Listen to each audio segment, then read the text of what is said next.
അധ്യായമാണ്. എത്രാമത്തെ അധ്യായം? 9 കഴിഞ്ഞില്ലേ? 10 തോന്നണല്ലേ? 10 അല്ലേ? ആ 9 ലാസ്റ്റ് ആയിന്നാ തോന്നണേ. പ്രഥമസ്കന്ധം അല്ലേ? 9 ലാസ്റ്റ്. 9:46 എടുക്കുന്നത്. 9-ാം ആ, അധ്യായത്തിൽ 46 ശ്ലോകമാണ് എടുക്കുന്നത്. ലാസ്റ്റ് ആയിരുന്നു.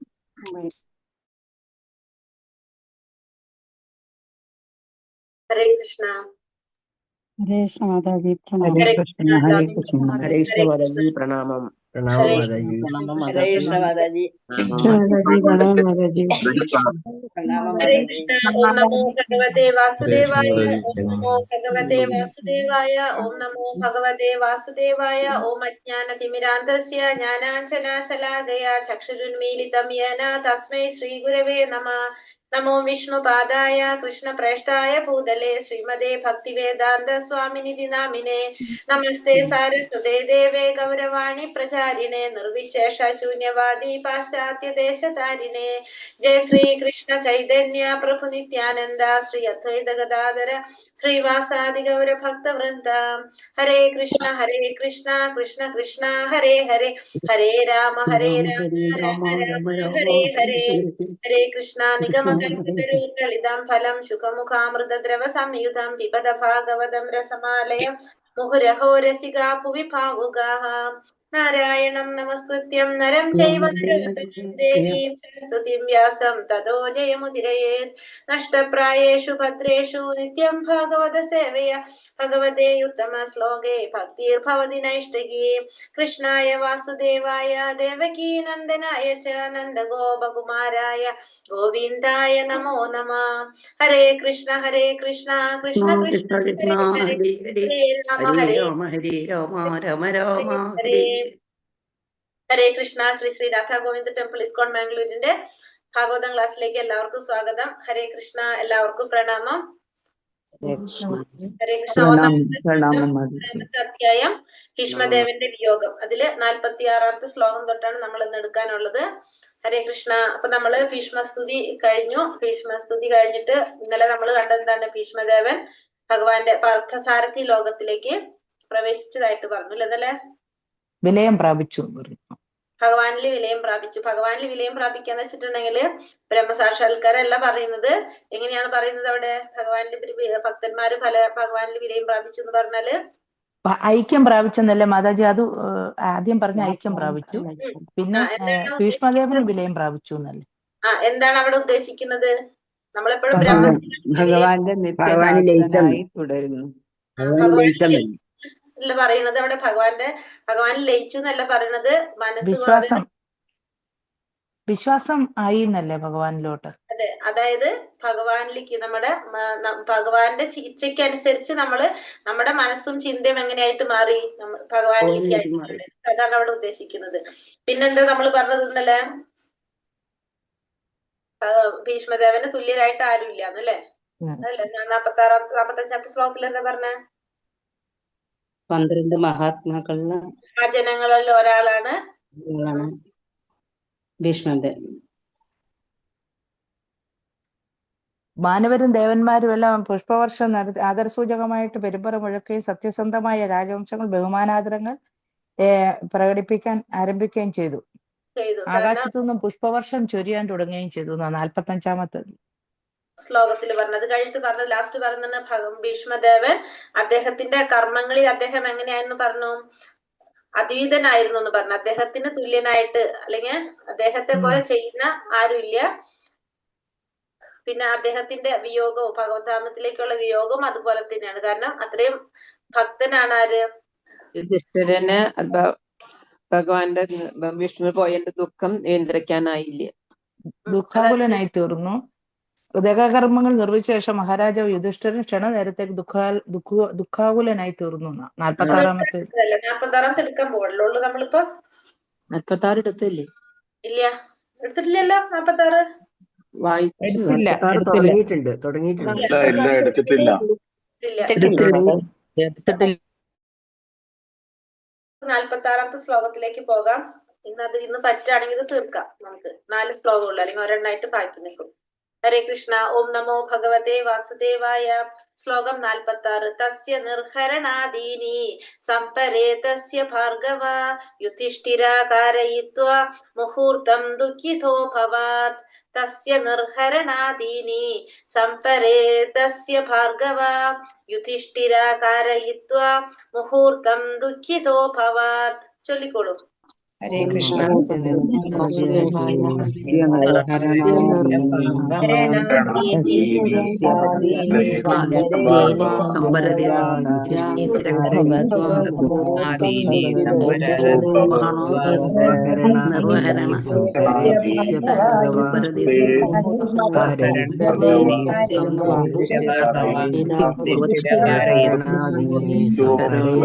ഭാർഗവ യുധിഷ്ഠിര കാരയിത്വാ മുഹൂർത്തം ദുഃഖിതോ ഭവത്.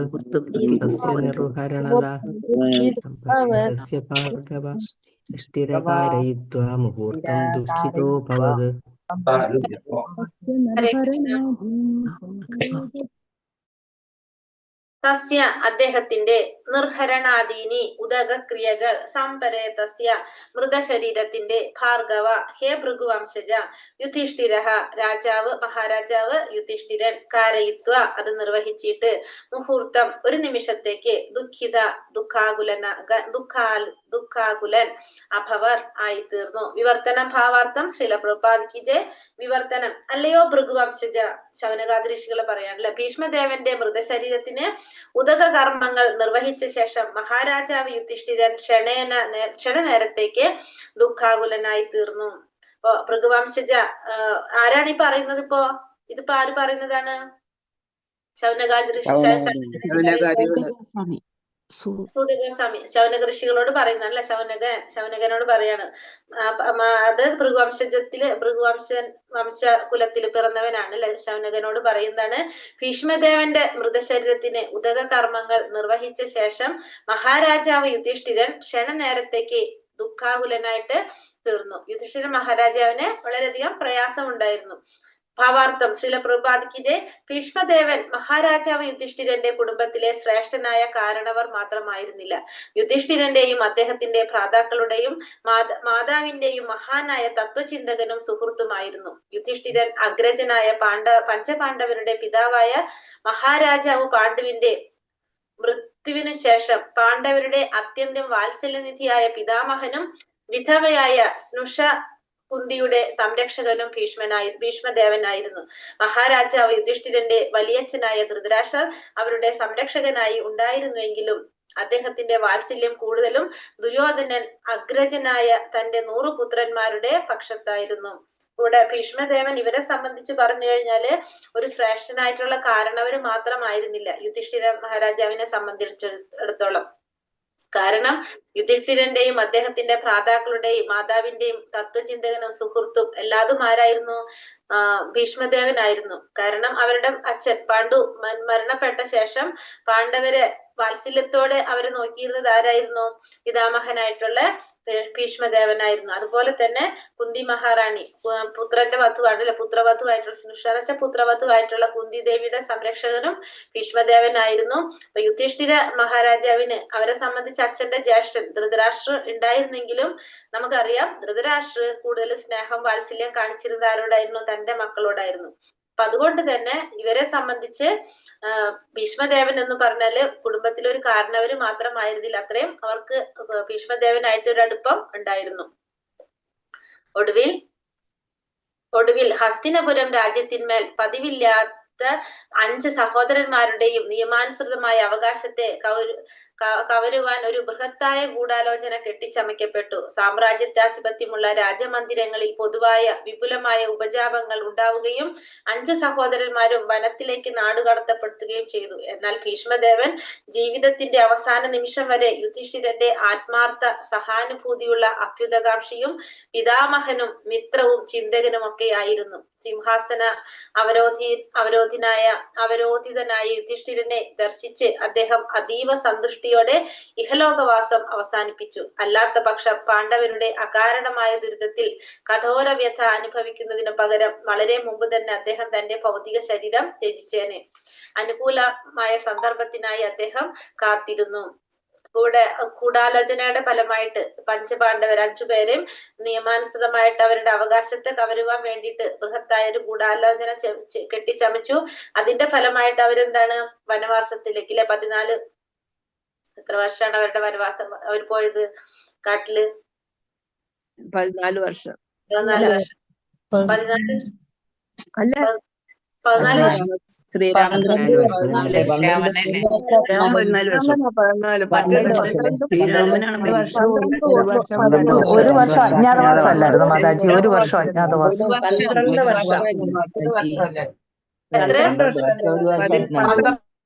12. ഓക്കെ, എനിക്ക് ഓർമ്മയില്ല, അതാ ചോദിച്ചത്.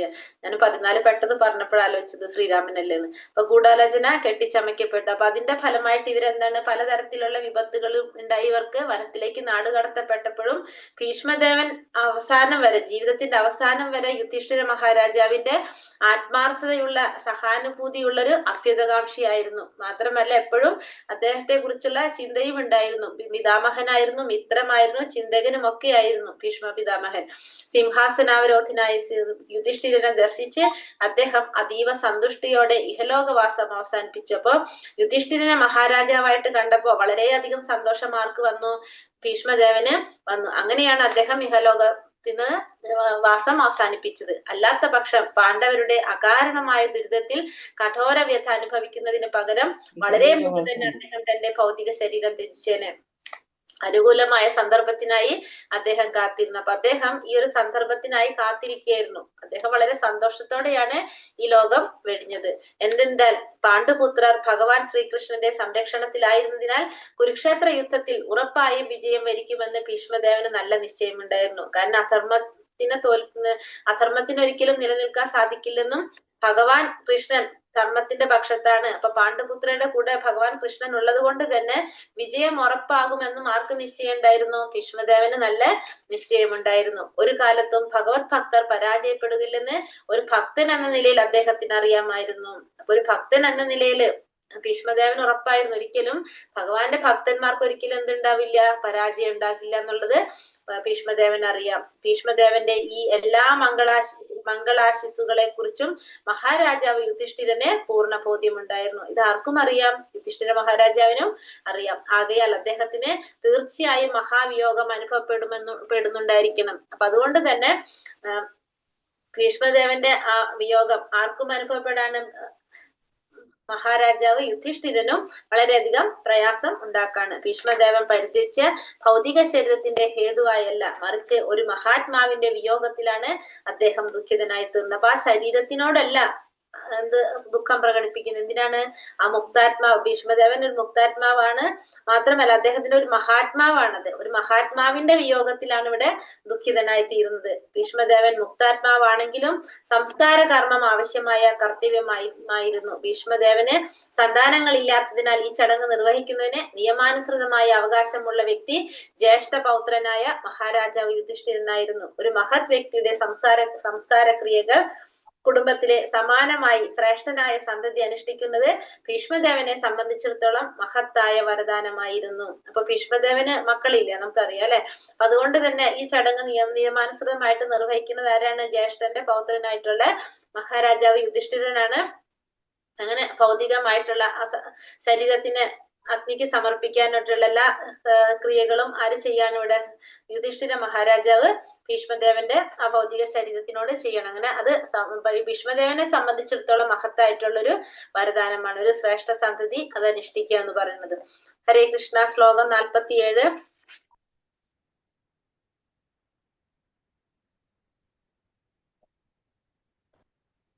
ശ്ലോകം 47. ദുഷ്ടൂർമുനയോ ഹൃഷ്ട്വാ കൃഷ്ണൻ തദ്ഗുഹ്യനാമഭിഃ തതസ്തേ കൃഷ്ണഹൃദയാ സമാൻ പ്രയയൂ പുനഃ. ദുഷ്ടൂർമുനയോ ഹൃഷ്ട്വാ കൃഷ്ണൻ തദ്ഗുഹ്യനാമഭിഃ തതസ്തേ കൃഷ്ണഹൃദയാ സമാൻ പ്രയയൂ പുനഃ.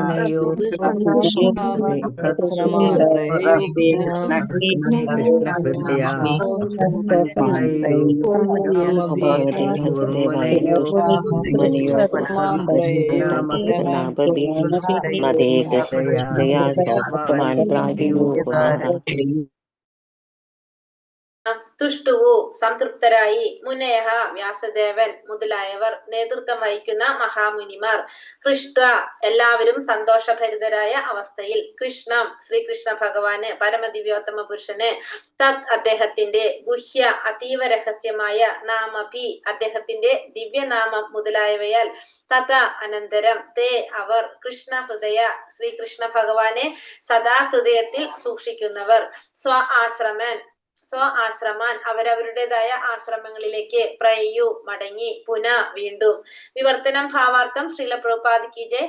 വിവർത്തനം പിന്നീട് എല്ലാ ശ്രേഷ്ഠ ഋഷിമാരും ഗുഹ്യമായ വേദമന്ത്രങ്ങളാൽ അവിടെ സന്നിഹിതനായിരുന്ന ശ്രീകൃഷ്ണ ഭഗവാനെ പുകഴ്ത്തി. അനന്തരം അവരെല്ലാവരും ശ്രീകൃഷ്ണ ഭഗവാനെ സദാ അവരുടെ ഹൃദയത്തിൽ വഹിച്ചുകൊണ്ട് അവരവരുടേതായ ആശ്രമങ്ങളിലേക്ക് മടങ്ങി. അപ്പൊ അതിനുശേഷം എല്ലാവരും എന്താണ് വേദമന്ത്രങ്ങൾ കൊണ്ട് ഭഗവാൻ ശ്രീകൃഷ്ണനെ വാഴ്ത്തുകയും പുകഴ്ത്തി അതിനുശേഷം അവരെല്ലാവരും ഭഗവാനെ ഹൃദയത്തിൽ വഹിച്ചുകൊണ്ട് ആ നല്ല സമയം ആ സമയങ്ങളെല്ലാം മനസ്സിൽ ഓർത്തുകൊണ്ട് അവരെല്ലാവരും അവരവരുടേതായിട്ടുള്ള ആശ്രമങ്ങളിലേക്ക് മടങ്ങി. ഭാവാർത്ഥം ശ്രീല പ്രഭുപാദ് കി ജയ്.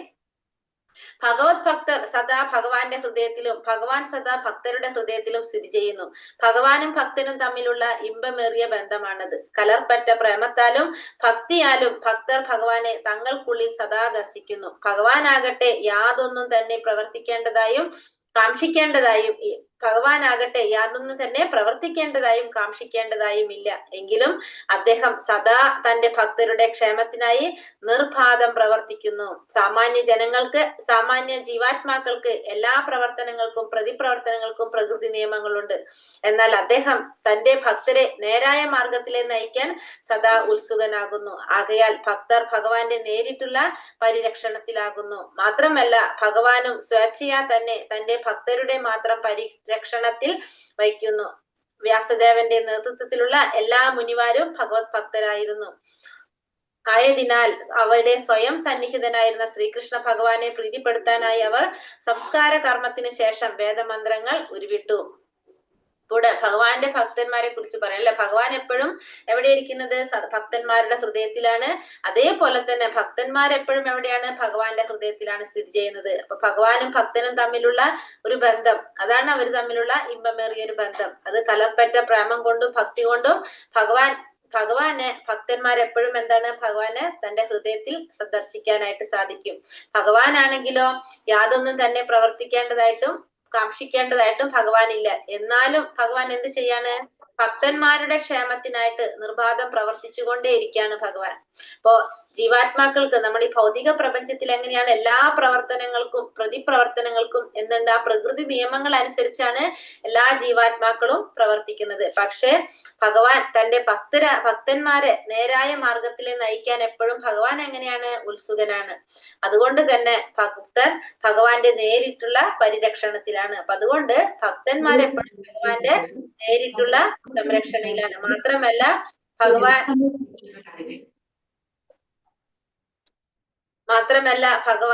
ഭഗവാൻ സ്വേച്ഛയാ തന്നെ തന്റെ ഭക്തന്മാരുടെ മാത്രം പരിരക്ഷണത്തിൽ വയ്ക്കുന്നു. അപ്പൊ ഭഗവാൻ അത് മാത്രമല്ല ചെയ്യുന്നത് തന്നെ, സ്വന്തമായിട്ട് തന്നെ തന്റെ ഭക്തരുടെ മാത്രം പരിരക്ഷണത്തില് ഭഗവാൻ വയ്ക്കുകയാണ് ചെയ്യുന്നത്. വ്യാസദേവന്റെ നേതൃത്വത്തിലുള്ള എല്ലാ മുനിമാരും എങ്ങനെയുള്ളവരാണ്? ഭക്തന്മാരായിരുന്നു. ആയതുകൊണ്ട് തന്നെ അവിടെ എല്ലാവരും സ്വയം സന്നിഹിതനായിരുന്ന ഭഗവാൻ ശ്രീകൃഷ്ണനെ പ്രീതിപ്പെടുത്താനായിട്ട് അവരെന്ത് ചെയ്തു? വേദമന്ത്രങ്ങള് ഉരുവിട്ടു. എല്ലാ വേദമന്ത്രങ്ങളും ഉരുവിടുന്നത് ഭഗവാനെ സംപ്രീതനാക്കാനാണ്. അപ്പൊ നമ്മള് വേദമന്ത്രങ്ങളൊക്കെ നമ്മൾ എന്തിനാ ഉരുവിടുന്നത്? ഭഗവാനെ സന്തോഷിപ്പിക്കാൻ വേണ്ടിയിട്ടാണ്. ഈ വസ്തുത 15ാമത്തെ അധ്യായത്തില് ഭഗവത്ഗീതയില് നമുക്കറിയാം 15ാമത്തെ ശ്ലോകത്തില് പറയുന്നുണ്ട്. എല്ലാ വേദങ്ങളും ഉപനിഷത്തുകളും വേദാന്തങ്ങളും എല്ലാം ഭഗവാനെ മാത്രമാണ് അന്വേഷിക്കുന്നത്. അപ്പൊ എല്ലാത്തിന്റെ ലക്ഷ്യം ഭഗവാൻ തന്നെയാണ്. എല്ലാതും ഭഗവാനിലേക്കാണ് കൊണ്ടുപോകുന്നത്. എല്ലാ മന്ത്രങ്ങളും അദ്ദേഹത്തെ പ്രകീർത്തിക്കുന്നതിന് മാത്രമാകുന്നു. അപ്പൊ എല്ലാ മന്ത്രങ്ങളും എന്തിനാണ്?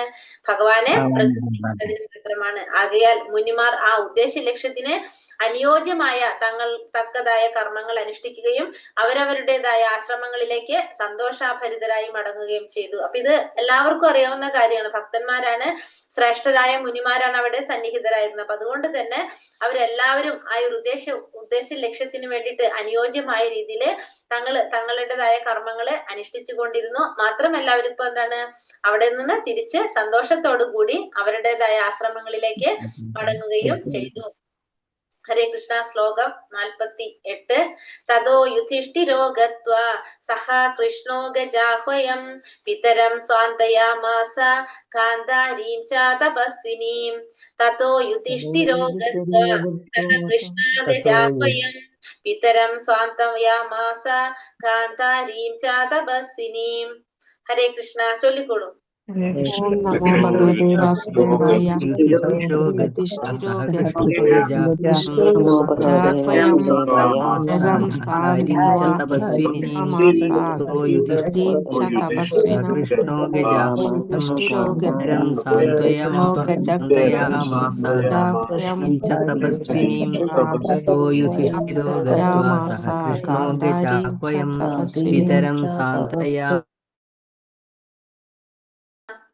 തഥ അനന്തരം യുധിഷ്ഠിരഃ മഹാരാജാവ് യുധിഷ്ഠിരൻ ഗത്വ അവിടെ പോയിട്ട് സഹ സമേതം കൃഷ്ണ ഭഗവാൻ ഗജാഹ്വായ ഹസ്തിനപുരമെന്ന രാജധാനിയിൽ പിതരം അദ്ദേഹത്തിന്റെ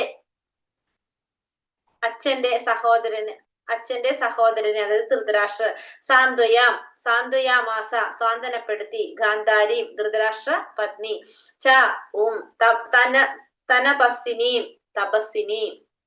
വിവർത്തനം ഭാവാർത്ഥം ശ്രീല പ്രഭുപാദിക്ക് ജയ്. അനന്തരം തന്റെ രാജധാനിയായ ഹസ്തിനപുരത്തേക്ക് മഹാരാജാവ് യുധിഷ്ഠിരൻ ശ്രീകൃഷ്ണ ഭഗവാനോടൊപ്പം യാത്രയാവുകയും അവിടെ തന്റെ വലിയച്ഛനെയും തപസ്വിനിയായ വലിയമ്മ ഗാന്ധാരിയെയും അദ്ദേഹം സ്വാന്തനപ്പെടുത്തുകയും ചെയ്തു. അപ്പോൾ ഭീഷ്മദേവന്റെ എന്താണ് പറഞ്ഞ കർമ്മങ്ങൾ മുഴുവൻ അല്ലെ, മരണാന്തര കർമ്മങ്ങൾ മുഴുവൻ ചെയ്ത് അതെല്ലാം അവസാനിപ്പിച്ചതിന് ശേഷം ഋഷിമാര് അവരവരുടേതായിട്ടുള്ള ആശ്രമങ്ങളിലേക്ക് പോയി മഹാരാജാവ് യുധിഷ്ഠിരൻ തന്റെ ഭഗവാനോടൊപ്പം എവിടേക്ക് വന്നു? തിരിച്ച് രാജധാനിയിലേക്ക് ഹസ്തിനപുരത്തേക്ക് അവരും തിരിച്ചെത്തി. അപ്പൊ അവിടെ വന്ന് വലിയച്ഛനെയും വലിയമ്മ ഗാന്ധാരിയെയും ഒക്കെ സ്വാന്തനപ്പെടുത്താണ് ചെയ്യുന്നത്. ഭാവാർത്ഥം ശ്രീല പ്രഭുപാദിക്ക് ജയ്.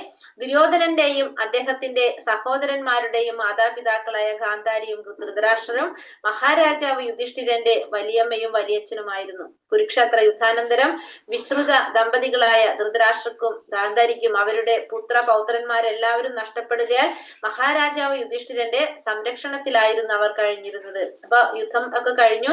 അപ്പൊ എല്ലാവരും മരണപ്പെട്ടു. ദുര്യോധനനും അദ്ദേഹത്തിന്റെ സഹോദരന്മാരെല്ലാവരും മരണപ്പെട്ടു. അപ്പോ അവരുടെ മാതാപിതാക്കളായിട്ടുള്ള ധൃതരാഷ്ട്രവും ഗാന്ധാരിയും അവരാരാണ്? യുധിഷ്ഠിര മഹാരാജാവിന്റെ അച്ഛന്റെ ജ്യേഷ്ഠന്റെ ഭാര്യയുമാണ് അല്ലെ. അപ്പൊ അവര് വലിയച്ഛനും വലിയമ്മയാണ്. അപ്പൊ എല്ലാവരും മരണപ്പെട്ടപ്പോ ഇവര് ആരുടെ സംരക്ഷണത്തിലാണ്? യുധിഷ്ഠിര മഹാരാജാവിന്റെ സംരക്ഷണത്തിലാണ് ഇപ്പൊ ഇവരും ഉള്ളത്. അത്തരം ഒരു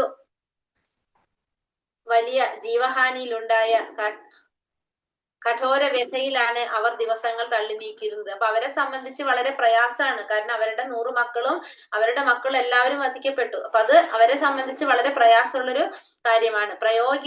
പ്രായോഗികമായി തപസ്സികളുടെ ജീവിതമാണ് അവർ നയിച്ചിരുന്നത്. ധൃതരാഷ്ട്രരുടെ വലിയച്ഛനായ ഭീഷ്മദേവന്റെ മരണവാർത്ത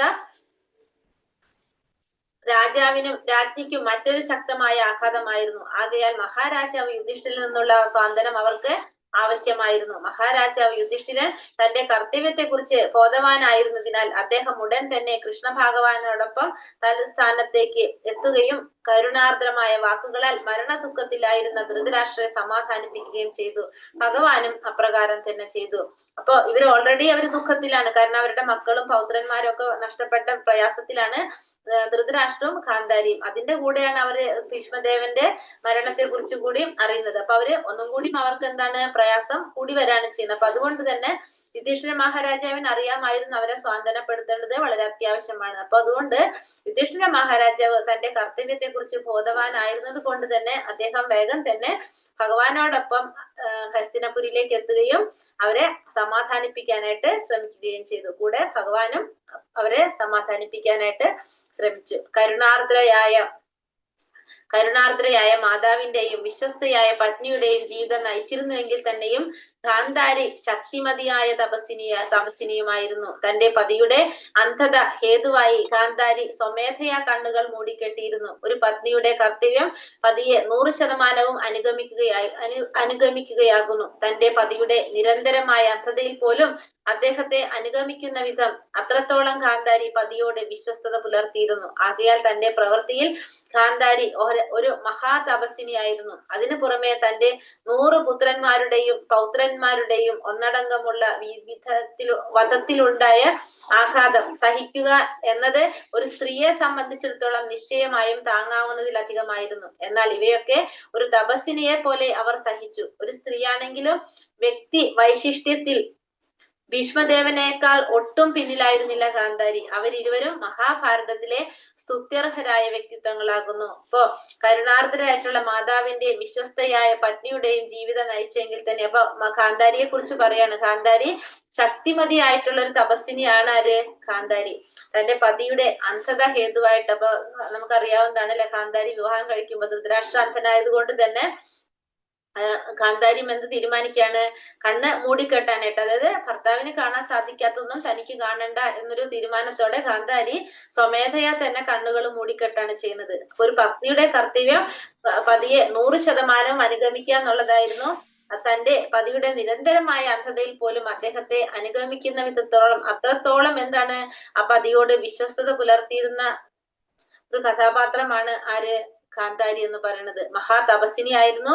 മാത്രമല്ല 100 പുത്രന്മാരും പൗത്രന്മാരും ഒന്നടങ്കം വധത്തിൽ അവരെല്ലാവരും മരണപ്പെട്ടപ്പോ ആഘാതം സഹിക്കുക എന്നത് ഒരു സ്ത്രീയെ സംബന്ധിച്ചിടത്തോളം നിശ്ചയമായിട്ടും താങ്ങാവുന്നതിനപ്പുറത്തുള്ള ഒരു കാര്യമാണ്. എന്നാൽ ഇവയൊക്കെ ഒരു തപസ്സിനിയെ പോലെ അവർ സഹിച്ചു. പക്ഷെ അവര് സഹിച്ചു.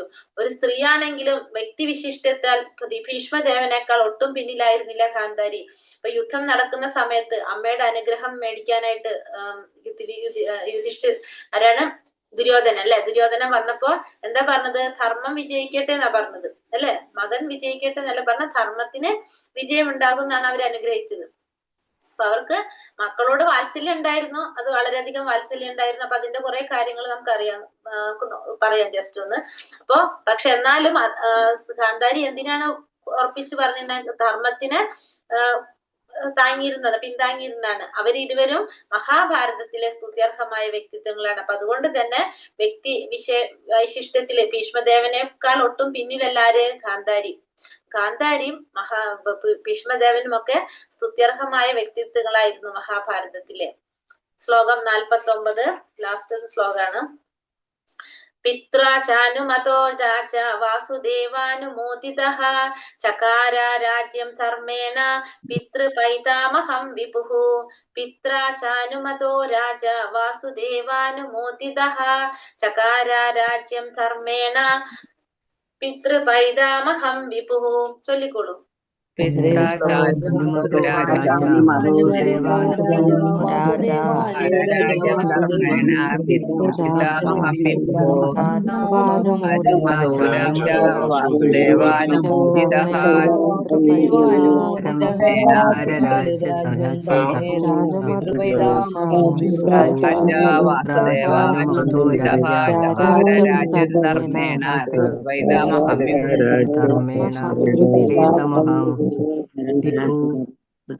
കൃഷ്ണ.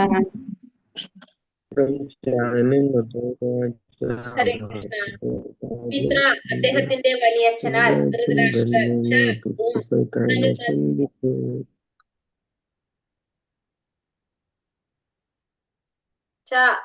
അനുമത അദ്ദേഹത്തിന്റെ അനുമതിയോടെ രാജാവ് യുധിഷ്ഠിരൻ വാസുദേവ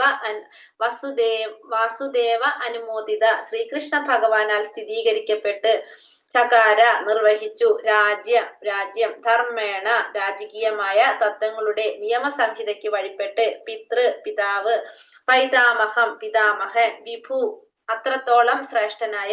വിവർത്തനം ഭാവാർത്ഥം ശ്രീല പ്രഭുപാദ് കി ജയ്.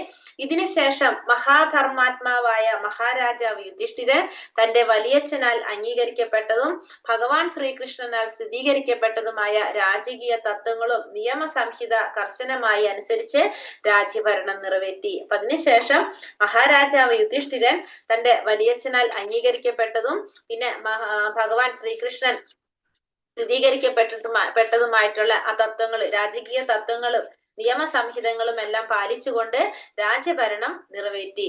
ഭാവാർത്ഥം ശ്രീല പ്രഭുപാദിക്ക് ജയ്. മഹാരാജാവ് യുധിഷ്ഠിരൻ വെറും നികുതി പിരിവുകാരൻ മാത്രമായിരുന്നില്ല. ഒരു പിതാവിനേക്കാൾ അല്ലെങ്കിൽ ആത്മീയ ഗുരുവിനേക്കാൾ ഒട്ടും താണതല്ലാത്ത രാജാവെന്ന നിലയിലുള്ള തന്റെ കർത്തവ്യത്തെക്കുറിച്ച് അദ്ദേഹം സദാ ബോധവാനായിരുന്നു. സാമൂഹികവും രാഷ്ട്രീയവും സാമ്പത്തികവും ആത്മീയവുമായ ഉന്നമനത്തിന് എല്ലാ കോണുകളിൽ നിന്നും പ്രജകളുടെ ക്ഷേമം രാജാവ് ഉറപ്പുവരുത്തേണ്ടതാകുന്നു. മനുഷ്യ ജീവിതത്തിന്റെ ഉദ്ദേശം പഞ്ചരബദ്ധമായ ആത്മാവിനെ ഭൗതിക അവസ്ഥയുടെ ബന്ധനത്തിൽ നിന്നും മുക്തമാക്കുക എന്നതാണെന്ന് രാജാവ് നിശ്ചയമായും അറിഞ്ഞിരിക്കണം. ആകയാൽ ഈ പരിപൂർണതയുടെ പരമാവസ്ഥയെ പ്രാപിക്കാൻ വേണ്ട വിധം പ്രജകളെ പരിപാലിക്കേണ്ട ചുമതല അദ്ദേഹത്തിനാണ്. ഇപ്പൊ മഹാരാജാവ് യുധിഷ്ഠിരൻ എന്ന് പറഞ്ഞാൽ വെറുതെ നികുതി പിരിക്കുന്ന ഒരു രാജാവ് മാത്രമായിരുന്നില്ല. അദ്ദേഹം എന്താണ് പറഞ്ഞത്, തന്റെ പിതാവിനേക്കാളും ആത്മീയ ഗുരുവിനേക്കാളും ഒട്ടും താണതല്ലാത്ത ഒരു രാജാവ് തന്നെയായിരുന്നു. തന്റെ കർത്തവ്യത്തെ കുറിച്ച് പൂർണ്ണമായൊരു ബോധം ആർക്കുണ്ടായിരുന്നു? മഹാരാജാവ് യുധിഷ്ഠിരന് ഉണ്ടായിരുന്നു. സാമൂഹികവും രാഷ്ട്രീയവും സാമ്പത്തികവും ആത്മീയവുമായ ഉന്നമനത്തിന് എല്ലാ കോണുകളിൽ നിന്നും പ്രജകളുടെ ക്ഷേമം ഉറപ്പുവരുത്തേണ്ടത് ആരുടെ ഉത്തരവാദിത്തമാണ്? ഒരു രാജാവിന്റെ ഉത്തരവാദിത്തമാണ്. അത് ആർക്കുണ്ടായിരുന്നു? മഹാരാജാവ് യുധിഷ്ഠിരനുണ്ടായിരുന്നു. കാരണം ഇവിടെ പറയുന്നതാണ് ജീവാത്മാവ്, മനുഷ്യ ജീവിതത്തിന്റെ ലക്ഷ്യം എന്ന് പറഞ്ഞാൽ എന്താണ്? നമ്മുടെ ഭൗതികമായ ബന്ധനത്തിൽ നിന്ന് മോചനം, അതാണ് ലക്ഷ്യം. പഞ്ചരബദ്ധമായിട്ടുള്ള അല്ലെ, അതായത് കൂട്ടിലടയ്ക്കപ്പെട്ട ആത്മാവ് എന്ന് പറയാം. അങ്ങനെയുള്ള ഒരു ആത്മാവിനെ ഈ ഭൗതിക ബന്ധനത്തിൽ നിന്ന് മുക്തനാക്കുക എന്നുള്ളതാണ് ഒരു രാജാവിന്റെ ശരിയായ ധർമ്മം. അത് നിശ്ചയമായിട്ടും ആരറിഞ്ഞിരിക്കണം? ഒരു രാജാവ് അറിഞ്ഞിരിക്കണം. അങ്ങനെ പ്രജകളെ ആ പരിപൂർണ അവസ്ഥയിലേക്ക് എത്തിക്കുക എന്നുള്ളതാണ് ആരുടെ ഉത്തരവാദിത്തം? ഒരു രാജാവിന്റെ കടമ. അത് വേണ്ട വിധം പ്രജകളെ പരിപാലിക്കേണ്ട ചുമതല. അപ്പൊ അതിന് വേണ്ടിയിട്ട് വേണ്ട കാര്യങ്ങൾ ചെയ്തു കൊടുക്കേണ്ടതും ആരുടെ ഉത്തരവാദിത്തമാണ്? ഒരു രാജാവിന്റെ കടമയാണ്. മഹാരാജാവ് യുധിഷ്ഠിരൻ ഈ തത്വങ്ങളൊക്കെ കർശനമായി അനുവർത്തിച്ചിരുന്നതായി വരുന്ന അധ്യായത്തിൽ കാണാം. അദ്ദേഹം തത്വങ്ങളെ അനുവർത്തിച്ചു എന്ന് മാത്രമല്ല, രാഷ്ട്രീയ വിഷയങ്ങളിൽ പരിചയസമ്പന്നനായ അദ്ദേഹത്തിന്റെ വൃദ്ധനായ വലിയച്ഛന്റെ അനുമോദനവും അദ്ദേഹത്തിന് ലഭിച്ചു. അതൊക്കെയും ഭഗവത്ഗീത തത്വശാസ്ത്രത്തിന്റെ പ്രഭാഷകനായ ശ്രീകൃഷ്ണ ഭഗവാനാൽ സ്ഥിരീകരിക്കപ്പെടുകയും ചെയ്തു. അപ്പൊ യുധിഷ്ഠിര മഹാരാജാവ് ഈ തത്വങ്ങളെല്ലാം ശരിയായ രീതിയിൽ അനുവർത്തിച്ചു പോന്നിരുന്ന ഒരു രാജാവാണെന്നുള്ളത് വരുന്ന അധ്യായങ്ങളിൽ നമുക്ക് മനസ്സിലാക്കാനായിട്ട് സാധിക്കും. മാത്രമല്ല, അദ്ദേഹം രാഷ്ട്രീയ വിഷയങ്ങളിലെ പരിചയസമ്പന്നനായ അദ്ദേഹത്തിന്റെ വൃദ്ധനായ വലിയച്ഛന്റെ അനുമോദനവും അദ്ദേഹത്തിന് ലഭിച്ചു.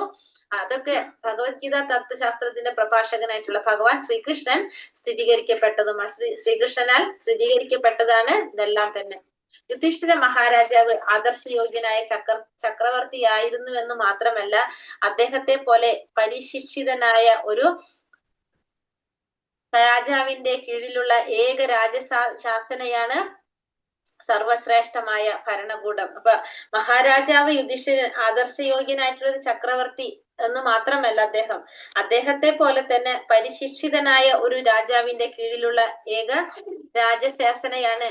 ഏകരാജശാസനയാണ് സർവശ്രേഷ്ഠമായ ഭരണകൂടം. അപ്പൊ ഈ രാജാവ് എങ്ങനെയാണ് പറഞ്ഞത്? ഏകചക്രാധിപതിയാണ് അദ്ദേഹം അല്ലെ, ഏകചക്രം നടപ്പിലാക്കിയ രാജാവാണ് അദ്ദേഹം. അപ്പൊ രാജാവിന്റെ കീഴിലുള്ള ഏക രാജശാസനയാണ് സർവശ്രേഷ്ഠമായിട്ടുള്ള ഭരണകൂടം. ഏറ്റവും ശ്രേഷ്ഠമായ രീതിയിലാണ് അവിടെ ഭരണം നടക്കുന്നത്. ആരുടെ കീഴില്? യുധിഷ്ഠിര മഹാരാജാവിന്റെ നിയന്ത്രണത്താല്. ആധുനിക ജനായത്ത ഭരണത്തെക്കാൾ, ഇന്നത്തെ വെച്ചിട്ട് താരതമ്യപ്പെടുത്താണ്, ആധുനിക ജനായത്ത ഭരണത്തെക്കാൾ അഥവാ ജനങ്ങൾക്ക് വേണ്ടി ഭരിക്കപ്പെടുന്ന സർക്കാരിനേക്കാൾ അതിശ്രേഷ്ഠമായ ശാസനമാകുന്നത്. അപ്പൊ ഇന്നത്തെ ഭരണത്തെക്കാൾ ഏറ്റവും ശ്രേഷ്ഠമായിട്ടുള്ളൊരു ഭരണശാസനമാണ് അത് പറയുന്നത്. അത് ജനസമൂഹങ്ങൾ, വിശേഷിച്ചും കലിയുഗത്തിലെ ജനങ്ങൾ എല്ലാവരും ശൂദ്രരായി ജനിക്കുന്നു. അപ്പൊ കലിയുഗത്തിലെ എല്ലാ ജനങ്ങളും ജന്മം എടുക്കുന്ന എങ്ങനെയാണ്? ശൂദ്രരായിട്ട് തന്നെയാണ്. അടിസ്ഥാനപരമായി താഴ്ന്ന പിറവിയും വികലമായ അഭ്യസിപ്പിക്കപ്പെട്ടവരും നിർഭാഗ്യവാന്മാരും ദുഷിച്ച സംസർഗമുള്ളവരുമാകുന്നു. അപ്പൊ കലിയുഗത്തിൽ എങ്ങനെയാണ്? ജന്മം കൊണ്ട് ശൂദ്രരാണ് എല്ലാവരും. മാത്രമല്ല, വികലമായി അഭ്യസിക്കപ്പെട്ടവരും, ശരിയായൊരു ജ്ഞാനം കിട്ടാത്തവരാണ്, നിർഭാഗ്യവന്മാരാണ്, ദുഷിച്ച സംസർഗമുള്ളവരാണ്. എല്ലാവരും ദുഷിച്ച സംസർഗമുള്ളവരാണ്. കാരണം ഭൗതികമായ ആഗ്രഹങ്ങളാണ് എല്ലാവരിലും കാണുന്നത്. ആത്മസാക്ഷാത്കാരത്തെ കുറിച്ചുള്ളൊരു ബോധം എല്ലാവരിലും കുറവാണ്. അതുകൊണ്ടാണ് ദുഷിച്ച സംസർഗമുള്ളവരാണെന്ന് പറയുന്നത്. അവർക്ക് സ്വയം ജീവിതത്തിന്റെ പരമപരിപൂർണമായ ലക്ഷ്യത്തെ കുറിച്ച് അറിയില്ല. അപ്പൊ അത് തന്നെ നമ്മളിപ്പോ പറഞ്ഞത് എന്തായത്, അവർക്ക് എന്തറിയുന്നില്ല, നമ്മുടെ പരമമായ ലക്ഷ്യം എന്താണെന്നുള്ളത്, ആ പരിപൂർണത എന്താണെന്നുള്ളത്, ജീവിതത്തിന്റെ പരിപൂർണത എന്നുള്ളത് ആർക്കറിയുന്നില്ല? കലിയുഗത്തിലെ ജനങ്ങൾക്ക് അറിയാൻ സാധിക്കുന്നില്ല. ആകയാൽ അവരുടെ വോട്ടിന് യഥാർത്ഥത്തിൽ യാതൊരു വിലയുമില്ല. അപ്പൊ അതുകൊണ്ട് അവരുടെ ലക്ഷ്യത്തെ കുറിച്ച് പോലും അവർക്ക് അറിയാത്തത് കൊണ്ട് അവർക്ക് എന്തില്ല, അവരുടെ വോട്ടിന് യാതൊരു വിലയുമില്ല. അങ്ങനെ നിരുത്തരവാദപരമായ സമ്മതിദാനത്തിലൂടെ തെരഞ്ഞെടുക്കപ്പെടുന്ന വ്യക്തികൾക്ക് മഹാരാജാവ് യുധിഷ്ഠിരനെ പോലെ ഉത്തരവാദിത്തമുള്ള ജനപ്രതിനിധികളായിരിക്കാൻ സാധ്യമല്ല. അപ്പൊ അവർക്കത് അറിയാത്തത് കൊണ്ട് തന്നെ അവര് തെരഞ്ഞെടുക്കുന്ന പ്രതിനിധികളും എങ്ങനെയായിരിക്കും? അതേപോലെ തന്നെയായിരിക്കും. അപ്പൊ ആ പരിപൂർണതയെ കുറിച്ച് അറിയാത്തവർക്ക് ഇവരെ ശരിയായ രീതിയിൽ നയിക്കാനായിട്ട് അവർക്ക് സാധിക്കില്ല. അപ്പൊ മഹാരാജാവ് യുധിഷ്ഠിരനെ പോലെ ഉത്തരവാദിത്തമുള്ള ഒരു ജനപ്രതിനിധിയെ കിട്ടുക എന്നുള്ളത് അതുകൊണ്ട് തന്നെ സാധ്യമായിട്ടുള്ള കാര്യമല്ല. അപ്പൊ ശ്രീകൃഷ്ണ ഭഗവാന്റെ സാന്നിധ്യത്തിൽ ഭീഷ്മദേവന്റെ വിയോഗം എന്ന ശ്രീമദ് ഭാഗവതം പ്രഥമ സ്കന്ധത്തിന്റെ 9-ാം അധ്യായം ഭക്തി വേദാന്ത വ്യാഖ്യാനം ഇപ്രകാരം സമാപിക്കുന്നു. അപ്പോ അങ്ങനെ നമ്മുടെ 9-ാമത്തെ അധ്യായം ഭീഷ്മദേവന്റെ വിയോഗം, ഭഗവാൻ കൃഷ്ണന്റെ സാന്നിധ്യത്തിൽ ഭീഷ്മദേവന്റെ വിയോഗം എന്ന 9-ാമത്തെ അധ്യായം നമ്മുടെ ഇപ്രകാരം സമാപിക്കുകയാണ്. ഹരേ കൃഷ്ണ അവതാർ. ഹരേ കൃഷ്ണ. വാഞ്ചാകൽപതരൂപശ്ച കൃപാ സിന്ധോഭ്യവച പതിതാനാം പാവനേഭ്യോ വൈഷ്ണവേഭ്യോ നമോ നമ. അനന്തകോടി വൈഷ്ണവൃന്ദിക്ക് ജയ്. ശ്രീല പ്രഭുപാദിക്ക് ജയ്. ശ്രീല ഗുരുദേവ്ക്ക് ജയ്. നിതായ് ഗുരുപ്രമാനത്തെ. ഹരി ഹരി ബോൽ. ഹരേ കൃഷ്ണ. എല്ലാവർക്കും നന്ദി. ഹരേ കൃഷ്ണ. ഹരേ കൃഷ്ണ മാതാജി. ഹരേ കൃഷ്ണ. പ്രണാമം മാതാജി. എല്ലാവർക്കും നന്ദി. നാമമാതാജി.